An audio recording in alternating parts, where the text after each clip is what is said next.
Right, back with part 2 of the Saturday preview show from RacingRant, and it's the legs of the quaddie from Randwick on Chelmsford Stakes Day. We've spoken about the track, it's obviously wet.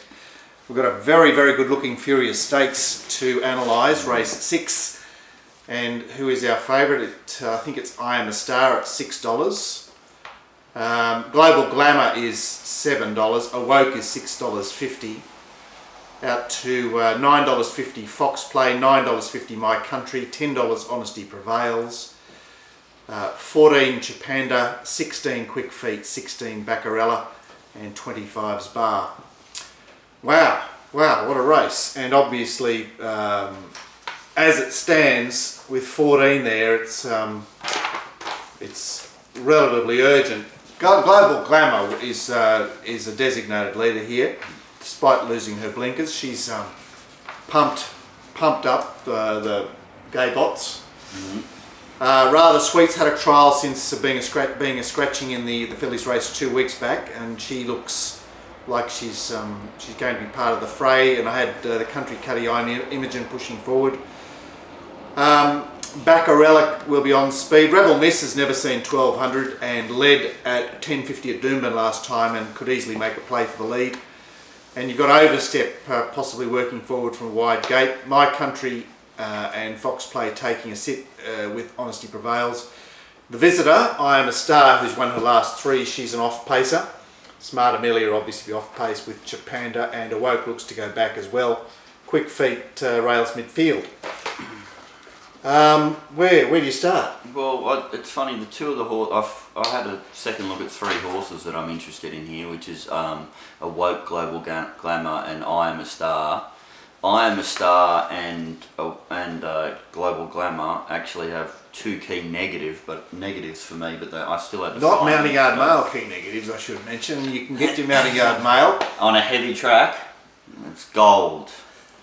Obviously, coming from Caulfield and Adelaide, I Am a Star, it means I automatically pen it, but then I had a second look and that Liotti one. What do you mean? Hang on. You automatically penned it. What are you doing to have a second look? What are you talking about? I know. But this is the thing where I was slightly struggling, but I have formed a strong conclusion on one of those 3 horses, which I'm definitely going to be betting on. So I think I'll let you talk about I Am a Star then, because you've got more of a grasp. Well, no rap for Stephen King. He's an old rider, obviously the Let's Elope man that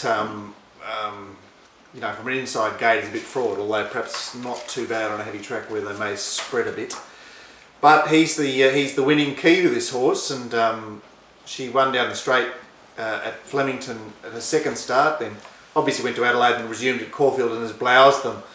I'm not going to bag her. I wouldn't back her either, even though I've obviously got her in the fray.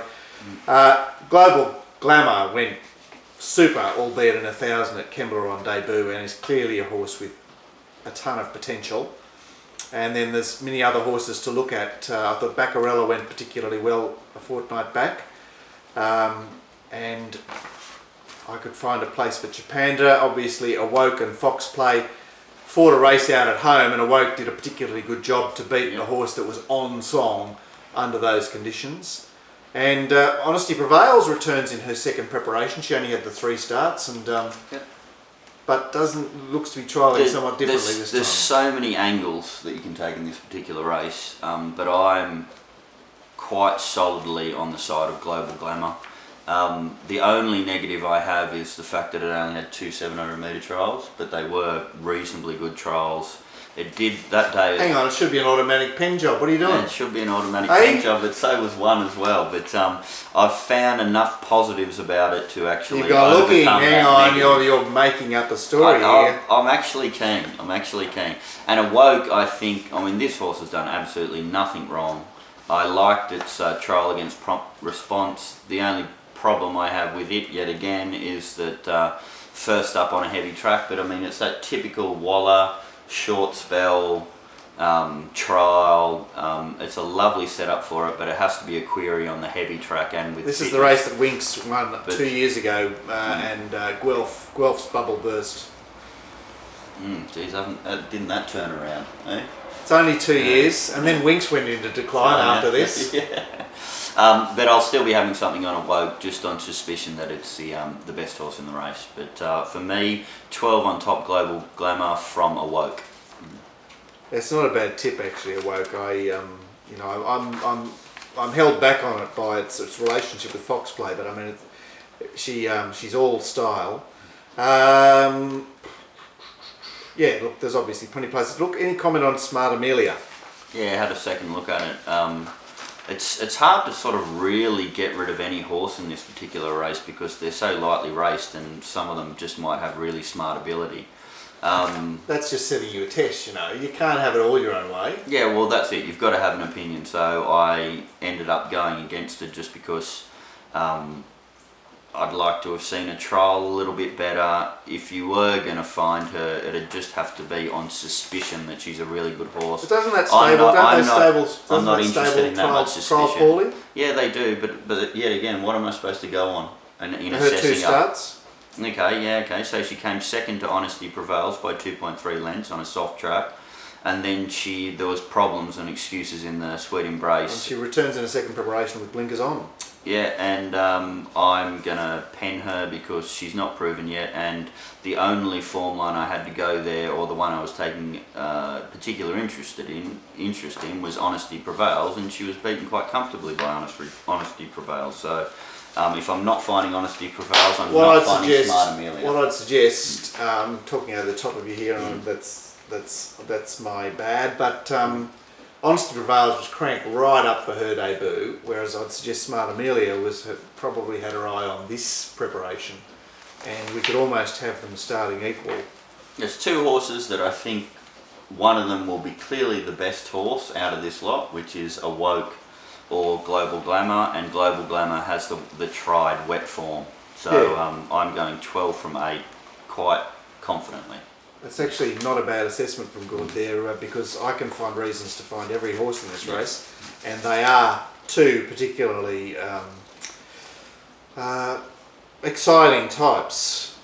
That's the Furious. We then move on to the Chelmsford, where Winks may not run if the track goes up a heavy 10. Andrew Bensley famously tweeted out this morning. She is $1.16. Prized Icon is the second pick at $8.50, the 3-year-old. Hartnell $12, and it's 50s bar. Anything to say, Gordo? Why is Prized Icon so? Spent about 30 seconds on this race. Won't be betting. Winks clearly on top. I'm telling you nothing. Yeah, I mean, she Glenn's runs through normally big the one walls, to find doesn't the she? one that comes second, but she's unbeatable tomorrow. But does she run or not? Am I willing to ever take a price like that? No. Yeah, look, I'll be interested to see whether Storm the Stars can return with anything. Obviously came here very highly rated and struggled in 3 Australian starts last preparation, so I wonder if he can turn a bit of a corner there to maybe run second. But Winks is set up again because she's drawn that gate to sort of, you know, come across with anything just to choose what she wants to do. Yeah. She's better off out there. So, and Prized Icon. Well, this is a setup race, isn't it? Cummings is using this race to get him ready for something. Well, I'd assume so, but I mean, sometimes these trainers love the no weight on their back scenario and actually do try a little bit harder, so I'm not 100% sure of that. But I mean, you know, why do you book Kathy O'Hara? Because it's got 50.5. It's hard to find a rider that way. Is there? Are there any of the good boys get down that way? Can't think. Probably none of them. But yeah, if you turn up under this situation, you're probably going to have to settle for K. O'Hara. That's the Chelmsford. The Tramway is a very interesting, intriguing 1400 metre race, and the market sees Happy Clapper resuming, and this is a shock favourite to me. I realise he's done some wonderful things, but I just didn't see him in the race first up. $5 Happy Clapper, $6 Dibiani, who is probably better a mile or shorter, but another one that seems very well found. $7 Le Romain, $8 Sadler's Lake, who had the flashing light on first up. $11 Haraki, $13 It's Somewhat. And sorry, I've missed Heavens Above there, who's $7. Cosmic Cube at 17, 20 Spa. Not a lot happening as far as the speed is concerned. It's Cosmic Cube I had leading. Le Romain will be on speed. Sons of John may push up out wide. And possibly It's Somewhat could be persuaded forward, but it's a bit muddling. Doesn't matter what happens in the pace, I couldn't care less. There's an absolute moral in this race. It's number 1, Le Romain. All the other horses that might have anywhere near the same ability of it are fitness queries because they're first up off a spell. This has had the run, was in the wrong part of the track. I think that Tycoon Tar is flying, so coming to second to it isn't a problem. Barrier 1 may be the only slight question mark, but $7 is a magnificent price, and I expect this horse to be winning. Right, okay, so he's pretty much said it all there. Great chance Le Romain, and I also like the rider change, and I'm not worried about the gate one. But Heavens Above fits in here with me. She raced against her own sex in a very slowly run race 2 weeks ago, and gets a race where she'll probably posse up into midfield, and she gets last crack at Le Romain here. Sadler's Lake, I wanted to find off his Bonza resuming run, but Cosmic Cube's pulling me back on that horse, and I do think the Cosmic Cube will run a lot better tomorrow. And yes, I've already said that Happy Clapper I think is not that well suited first up, but obviously did wonderful things last preparation. And this Le Romain handles the wet, perfect setup, fitness edge on the others. Anyway, I'll set. I know, but there's older horse Group 1s from last autumn, you know, that are poking about. But look, I have to agree with you, Gord, that the $7 is a no-brainer there, Le Romain.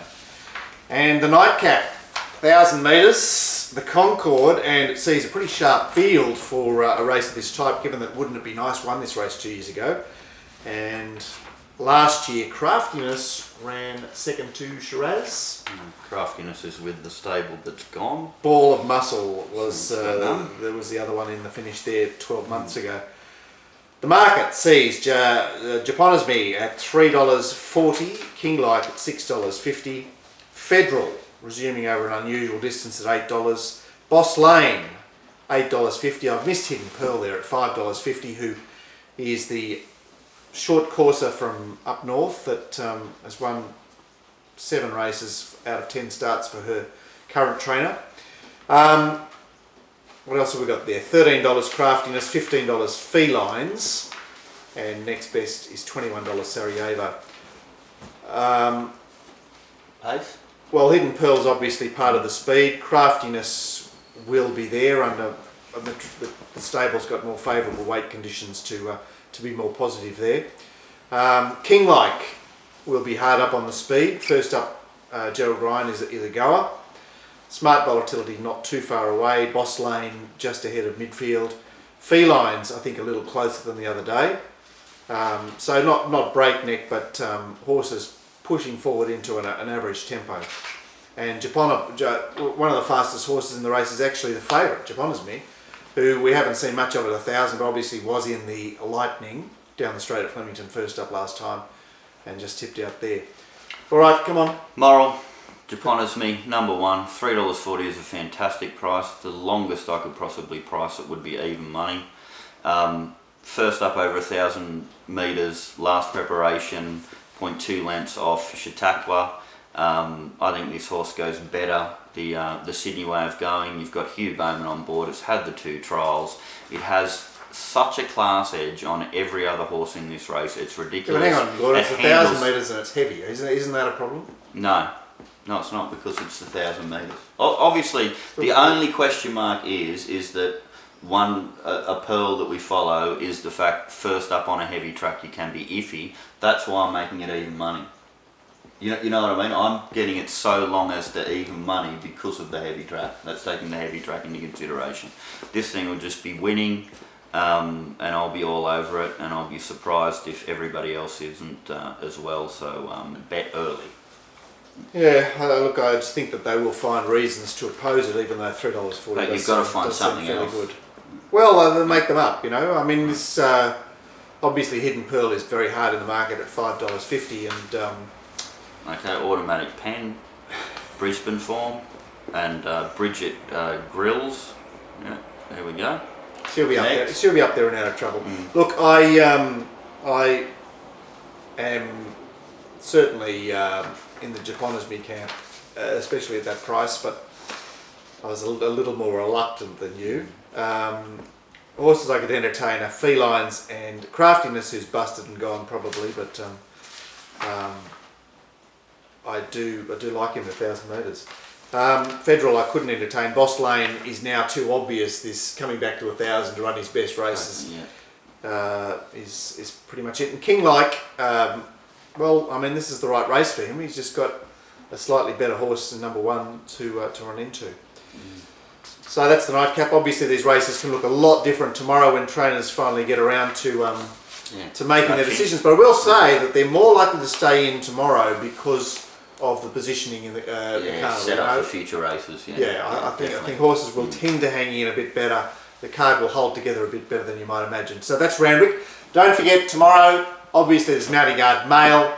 There's the two services that I have covering Randwick and Hawkesbury, and obviously you can subscribe to my selections for every meeting that I cover.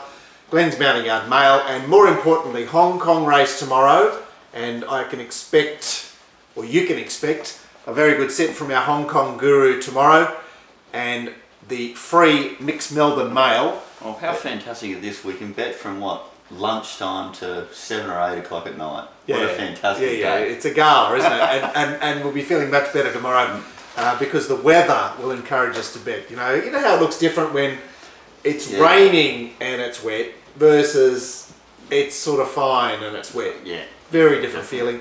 And I think you can get your teeth into something tomorrow. So Randwick, Moonee Valley and Sha Tin. Beautiful. Away we go. Good luck and good punning. Right, thank you. And catch you for the rant on Monday.